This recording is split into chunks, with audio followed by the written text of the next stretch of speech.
அனைவருக்கும் வணக்கம்.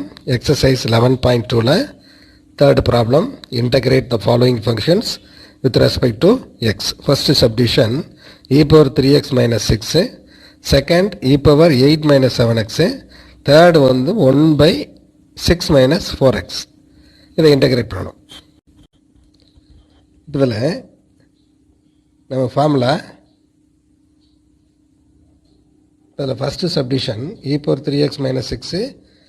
இதில் நம்ம முதல்ல பார்க்க வேண்டிய ஃபார்முலா, தேவையான ஃபார்முலா என்னென்னா e power integral of e power nx dx equal to என்ன ஃபார்முலா வரும்னா e power nx by nx differentiate பண்ணால் n வரும், அதை டிவைட் பண்ணணும் ப்ளஸ் c.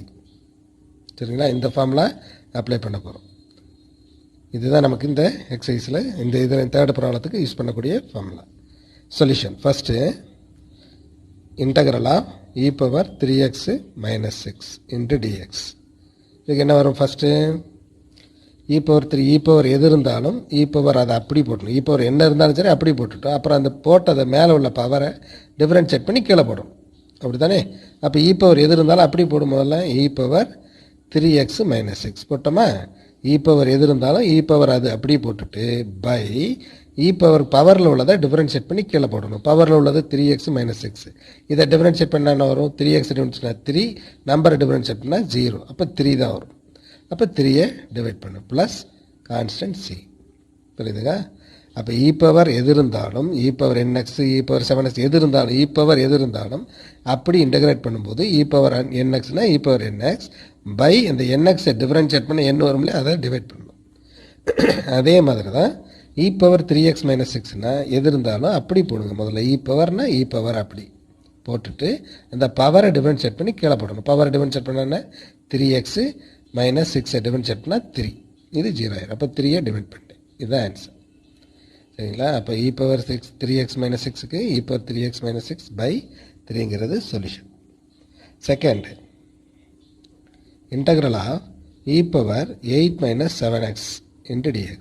இப்போ அதே அது மாதிரி தான் e பவர் எது இருந்தாலும் அப்படி போடணும் இல்லையா? e power 8 minus 7x divided by அந்த பவரில் உள்ளது டிஃபரன்ஷியேட் பண்ணணும். பவரில் உள்ள இதை டிஃபரன்ஷியேட் பண்ணால் 0, இதை டிஃபரன்ஷியேட் பண்ணால் minus 7. Minus 7x differentiate minus 7.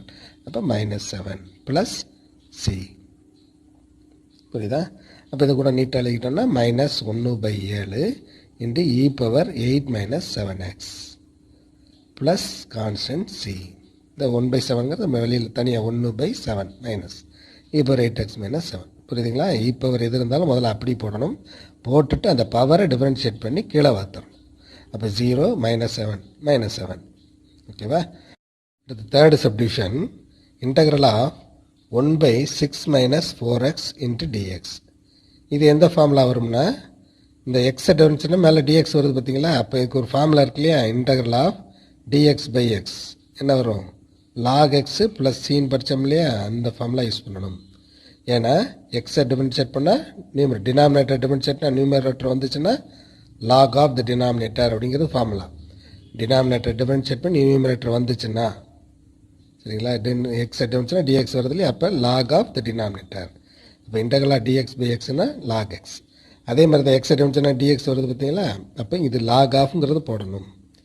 அப்போ இது ஃபுல்லாக dx, இது எக்ஸ் மாதிரி. அப்போ dx பை எக்ஸ் என்ன போடுவீங்க? log of the denominator. Denominator என்ன? 6 மைனஸ் 4x பை இந்த போட்டதை நம்ம என்ன செய்யணும்? டிஃபரன்ஷியேட் பண்ணி போடும்ல போன ப்ராப்ளம் மாதிரி. அப்போ 6ஐ டிஃபரன்ஷியேட் பண்ணால் 0, மைனஸ் 4x டிஃபரன்ஷியேட் பண்ணால் மைனஸ் 4. அப்போ மைனஸ் 4 ப்ளஸ் கான்ஸ்டன்ட் c. புரியுதா? அப்போ டினாமினேட்டர் டிஃபரன்ஷியேட் பண்ணால் நியூமரேட்டர் வர்ற மாதிரி இருந்ததுன்னா log ஆஃப் த டினாமினேட்டர், அவ்வளோதான். அப்போ log of 6 minus 4x divided by இந்த போட்டதை நம்ம என்ன செய்யணும்? டிஃபரன்ஷியேட் பண்ணி கீழே போடும். அப்போ 0 மைனஸ் 4x சொன்னால் மைனஸ் 4. அப்போ எப்படி எழுதிக்கலாம்? மைனஸ் 1/4, இந்த மைனஸ் 1 தனியாக எழுதிட்டேன். log of 6 minus 4x plus some constant c. Okay student, doubt இருந்தால் கமெண்ட் பாக்ஸில் கமெண்ட் பண்ணுங்கள், சப்ஸ்கிரைப் பண்ணுங்கள். தேங்க்யூ.